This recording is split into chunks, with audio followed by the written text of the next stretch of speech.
Frédéric Chaumont pour la chaîne Agora TV et la chaîne Jasper Madère. Bonjour à tous. Voici les différents titres qui seront abordés sur cette vidéo.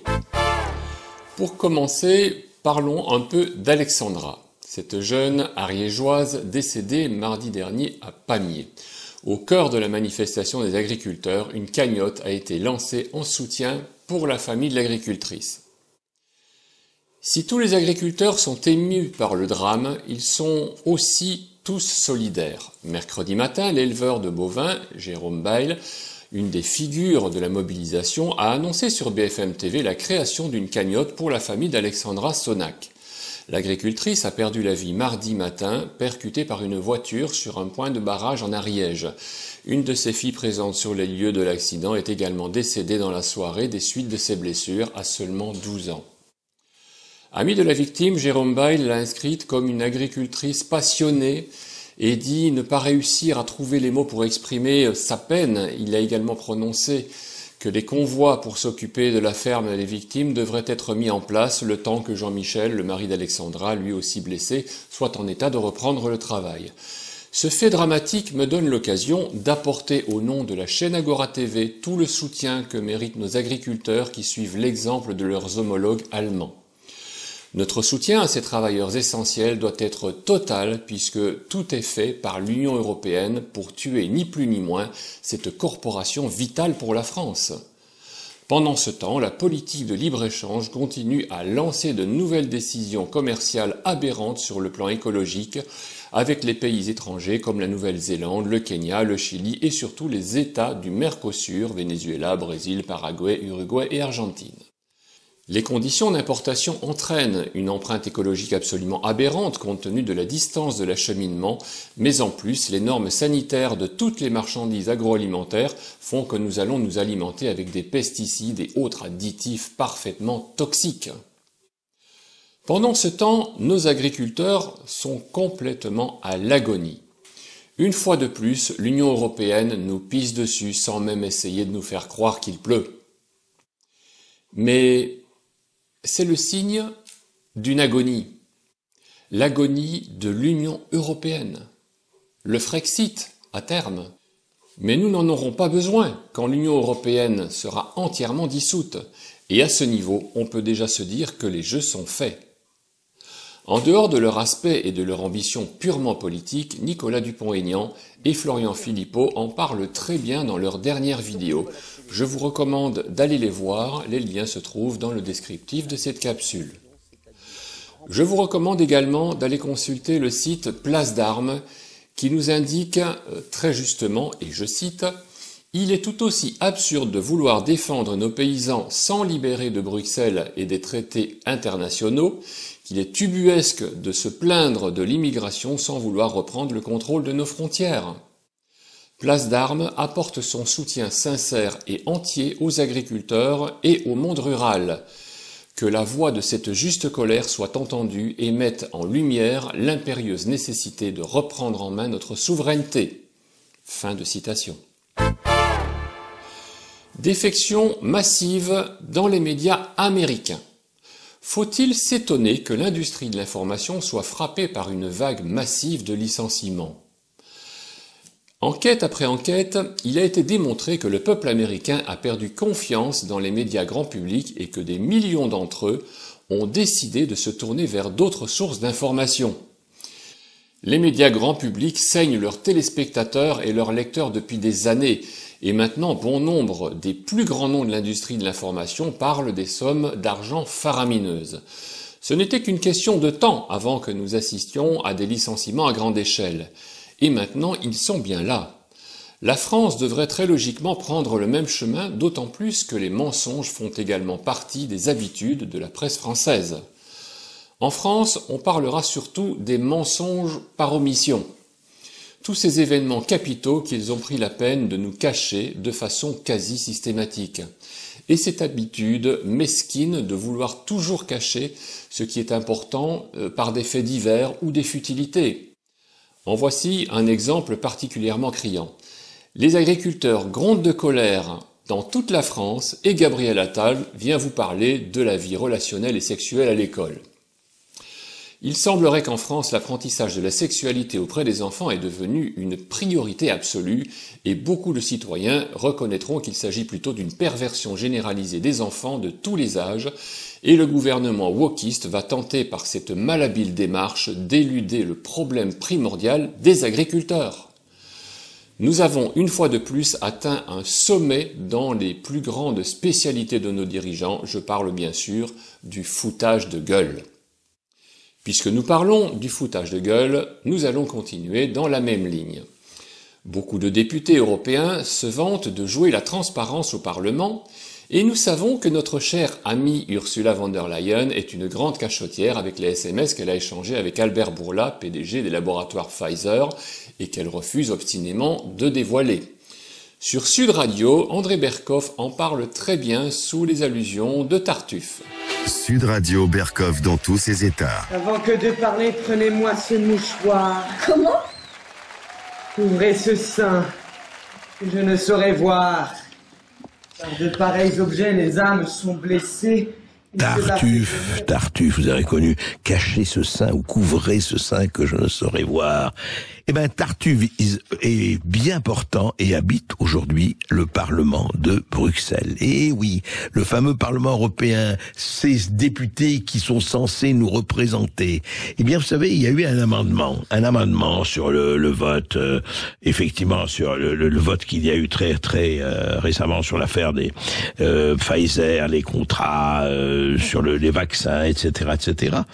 Eh bien, il y a eu un amendement qui a été proposé par certains, inviter la médiatrice à continuer d'exhorter la Commission à publier immédiatement les contrats non expurgés liés à l'achat de vaccins contre la Covid-19.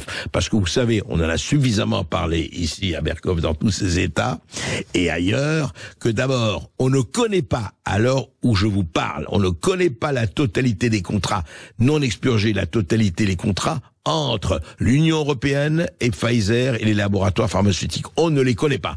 On connaît un peu en Afrique du Sud, il y a eu des fuites, je ne sais pas, peut-être en Amérique du Sud, mais pour l'Union européenne, et je ne vous rappellerai pas les 40 milliards qui ont été dépensés pour acheter 10 doses par habitant européen. Et puis, je ne vous rappellerai pas aussi les fameux échanges de SMS entre Albert Bourla, le PDG de Pfizer, et Madame Ursula von der Leyen, présidente de la Commission européenne. Eh bien, circulez, il n'y a rien à voir. Cachez-moi ce contrat que je ne saurais voir. Cachez-moi ces SMS que je ne saurais voir. Et alors, c'est très intéressant de savoir, il y a eu un vote, et qui a voté contre la transparence. Absolument. C'est-à-dire, ils ont voté un certain nombre de députés, alors certains ont voté pour, mais la majorité très nette, a voté contre l'amendement invitant la médiatrice à continuer d'exhorter la commission, etc. Contre. Alors, qui y a dedans? Alors, il y avait François-Xavier Bellamy, il a dit qu'il s'était trompé, il a corrigé son vote. En tout cas, il l'a affirmé. Mais en même temps, vous voyez, dans le PPE, il y avait Brice Hortefeux, il y a Laurence Saillet qui ont voté contre la transparence. Voilà. Et il y a, par exemple, aussi Bernard Guetta, par exemple, Nathalie Loiseau qui donne des leçons de morale du matin au soir et du soir au matin. Notre députée européenne Nathalie Loiseau, qui a voté contre la transparence et contre l'exposition des contrats. C'est pas beau ça, c'est pas beau faire la morale. Et alors aussi, Raphaël Glucksmann, le socialiste, enfin sur la liste du Parti socialiste, et la Roux-Turou. Ah non. Pourquoi? Alors on fait là aussi leçon de morale du matin au soir, leçon de morale surtout sur les pelés et les galeux d'où nous viennent tout le mal. Mais alors, quand il s'agit de voter un texte de transparence, parce qu'ils sont là pour ça, parce qu'ils sont payés pour ça, parce qu'ils font le job pour ça, ah non, on vote contre la transparence. Voilà, je vous l'ai dit, et je pourrais citer les autres, mais enfin, Hortefeux, Saillet, Glucksmann, la Roux-Turou, Nathalie Loiseau, Bernard Guetta. Mais dites-moi, on voudrait savoir, vous êtes des gens quand même de bon aloi. Pourquoi vous avez peur des contrats? Vous n'avez aucun intérêt là-dedans. Donc pourquoi vous votez contre? Pourquoi vous votez contre. Vraiment, c'est une question. D'ailleurs, on serait ravis de vous recevoir. Vraiment, c'est un appel que je vous lance. Venez nous dire, ici, à Sud Radio, pourquoi vous avez voté contre cet amendement. Alors nous aussi, nous lançons cette même invitation aux députés européens très frileux. Venez nous dire pourquoi vous votez contre cet amendement et contre la transparence. Ça intéresse vraiment tout le monde.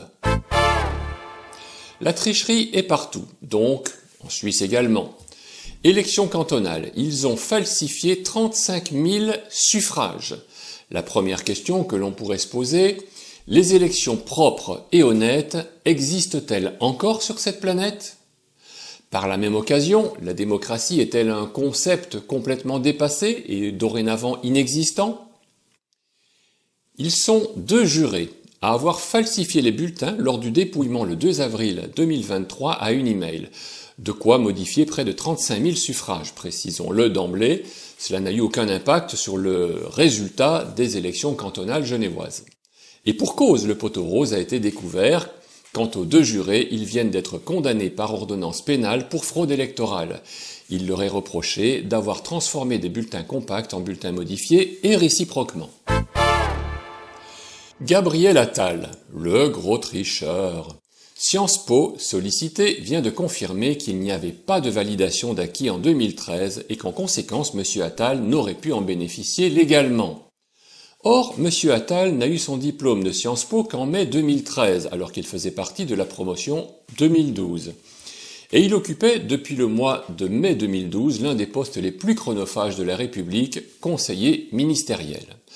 Un plein temps payé 6 000 € par mois au ministère de la Santé, domaine dans lequel il n'avait aucune compétence, obtenue grâce à un piston de sa meilleure amie qui était alors la fille de la ministre Marisol Touraine.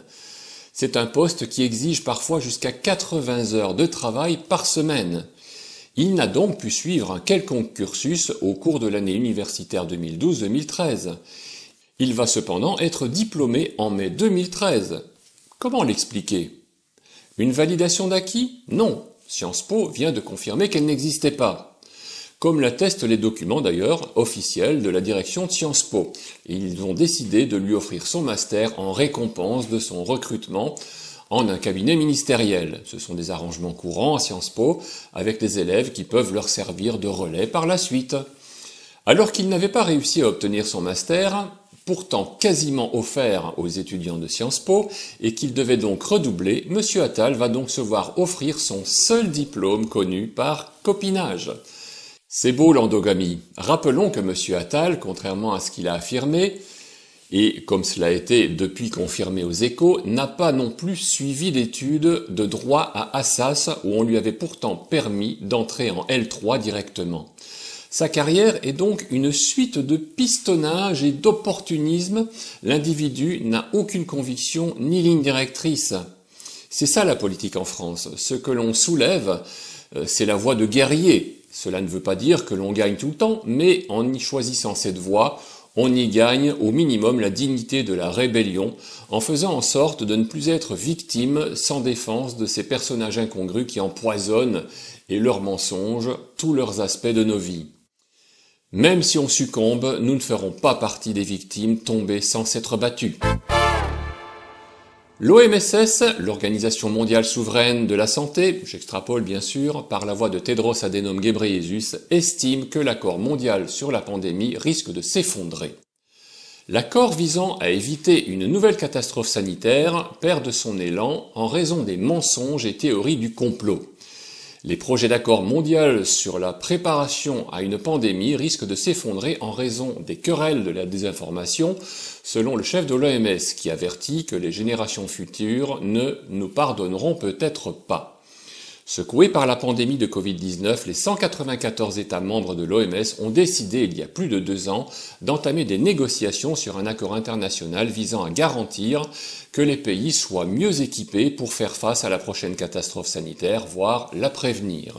Cependant, Tedros Adhanom Ghebreyesus a déclaré que cet élan avait été ralenti par des positions bien établies et un torrent de fausses nouvelles, de mensonges et de théories du complot. Vous l'avez compris, les menteurs, c'est encore nous.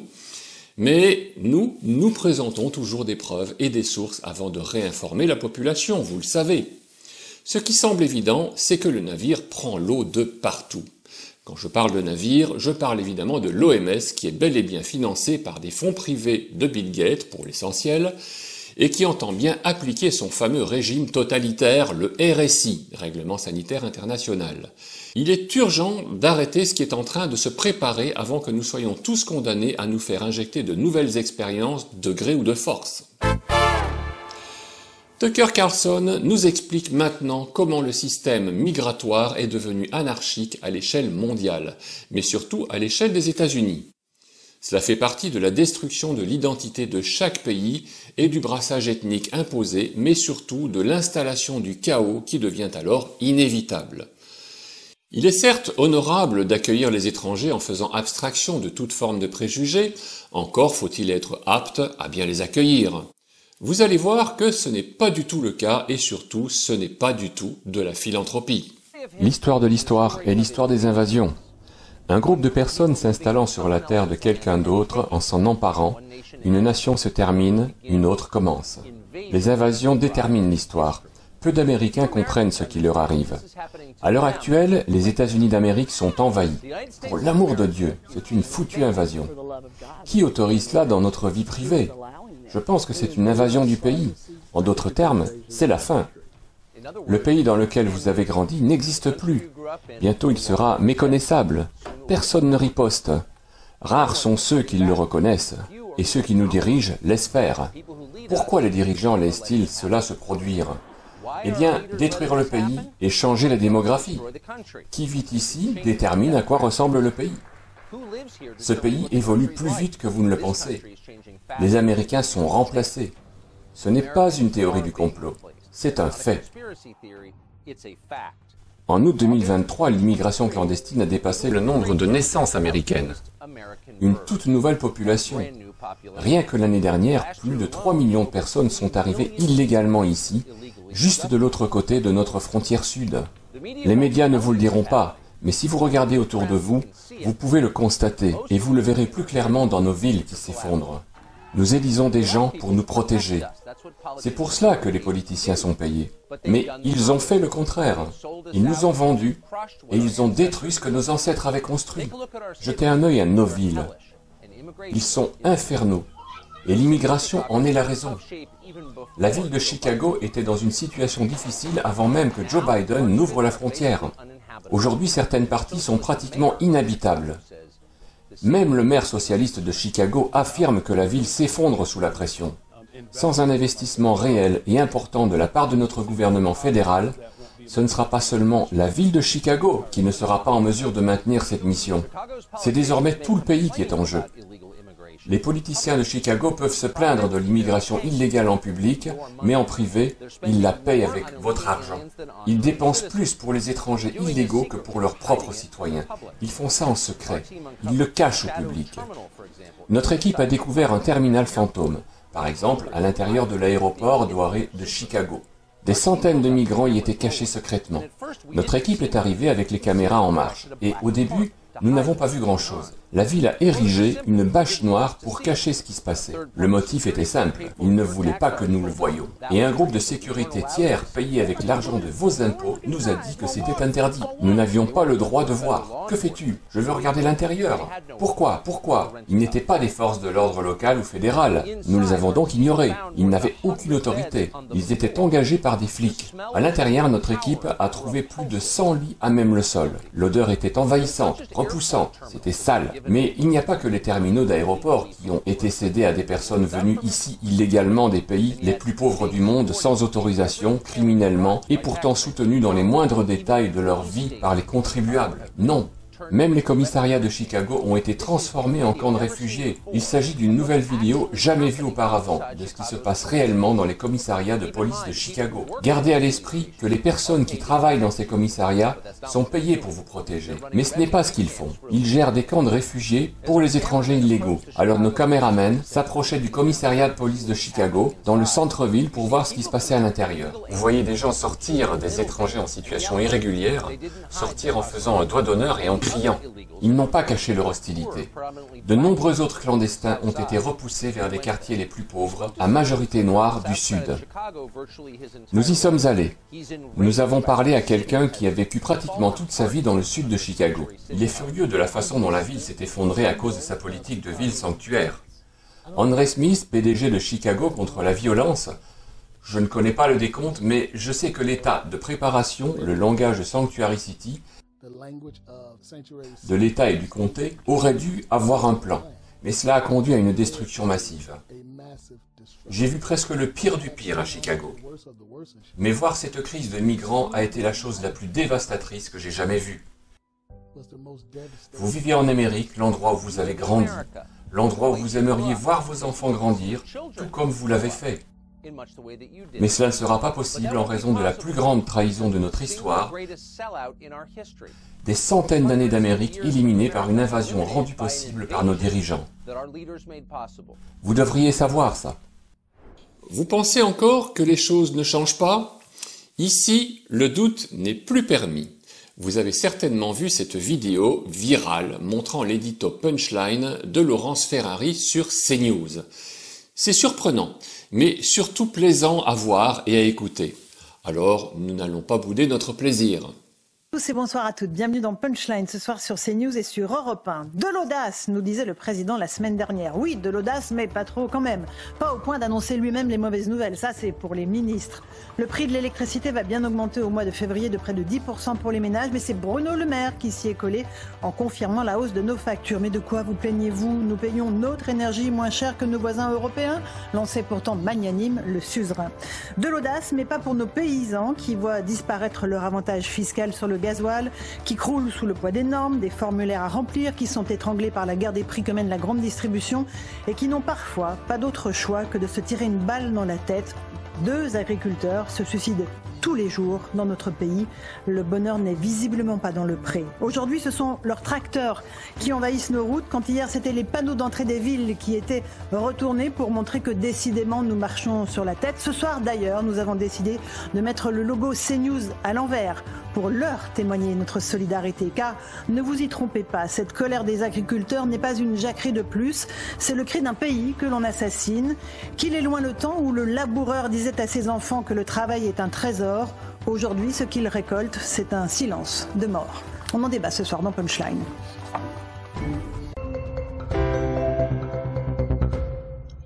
Quand la presse officielle dit enfin la vérité, c'est que le pouvoir aux ordres est bel et bien en train de vaciller.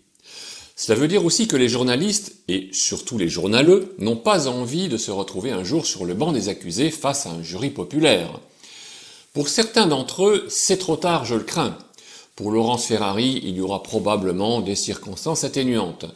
Petite précision cependant, Laurence Ferrari annonce 2 suicides d'agriculteurs par jour et selon nos sources, il s'agirait plutôt d'un suicide tous les 2 jours. Mais peu importe, c'est toujours beaucoup trop évidemment. Et puis, nous n'allons pas lui jeter la pierre sur des informations qui penchent enfin en faveur du peuple. Mais la justesse des informations nous paraît toujours très importante pour nous complotistes, et cela n'enlève rien à la gravité de la situation actuelle. Les choses changent? Oui, les choses changent. Nous venons d'en avoir un échantillon. Du côté des agriculteurs, les Français ont largement emboîté le pas de leurs homologues allemands. Et c'est une excellente nouvelle. Il est vrai que leur situation est devenue complètement intenable. Le coût du GNR, gazole non routier, est à lui seul scandaleux. Le gouvernement français continue à encaisser de véritables fortunes en taxes sur le carburant, alors que les agriculteurs voudraient simplement manger si c'est possible. La concurrence étrangère imposée par le libre-échange est aussi inacceptable.